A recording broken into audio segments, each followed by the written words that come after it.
विपक्ष खासकर कांग्रेस काफी वक्त से जातिगत जनगणना की मांग करती आ रही है। पहलगाम हमले के बाद अचानक केंद्रीय मंत्रिमंडल ने जातिगत जनगणना को मंजूरी दे दी और अब इस मुद्दे को लेकर सियासत गरमाई हुई है। इस बीच जातिगत जनगणना पर टकराव देखने को मिल रहा है। कांग्रेस सांसद रणदीप सुरजेवाला ने खुलासा किया है और बताया है कि महाराष्ट्र सरकार मोदी सरकार के खिलाफ सुप्रीम कोर्ट पहुंची। तो क्या है पूरा मामला, जानने के लिए देखिए ये रिपोर्ट। जातिगत जनगणना को लेकर महाराष्ट्र और केंद्र में टकराव देखने को मिला। कांग्रेस सांसद रणदीप सिंह सुरजेवाला ने बड़ा खुलासा किया है, जिसमें बताया गया है कि महाराष्ट्र सरकार ने ओबीसी आरक्षण के मुद्दे पर केंद्र की मोदी सरकार के खिलाफ सुप्रीम कोर्ट में याचिका दायर की थी। सुरजेवाला ने एक्स पर पोस्ट किया कि मोदी सरकार का सुप्रीम कोर्ट में जातिगत जनगणना कराने से नीतिगत इनकार व जाति पूछने पर पूरी जनगणना की प्रक्रिया ही खत्म हो जाने की दुहाई। महाराष्ट्र सरकार ने पंचायतों में ओबीसी आरक्षण को लेकर भारत सरकार के खिलाफ सुप्रीम कोर्ट में याचिका दायर की थी तथा कहा कि जातिगत जनगणना 2011 को आधार मान जातीय डेटा दे दिया जाए। मोदी सरकार ने संसद में लिखित जवाब में जातिगत जनगणना करवाने से इनकार ही कर दिया, बोले हम नहीं करवाएंगे कभी। तो मैं उनका वो लिखित जवाब भी ले आया।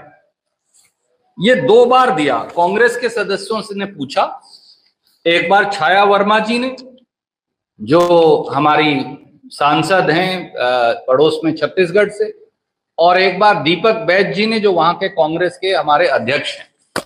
एक सवाल का जवाब दिया उन्होंने 10 मार्च 2021 को और एक सवाल का जवाब दिया उन्होंने 8 फरवरी 2022 को। मैं उसकी 2 लाइन पढ़ देता हूं, वो क्या कहते हैं।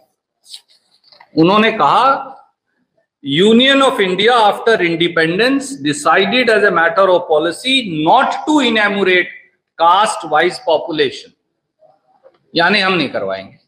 यही दोबारा फिर दे दिया। तो ये उन्होंने संसद के पटल पर कहा कि हम नहीं करवाएंगे।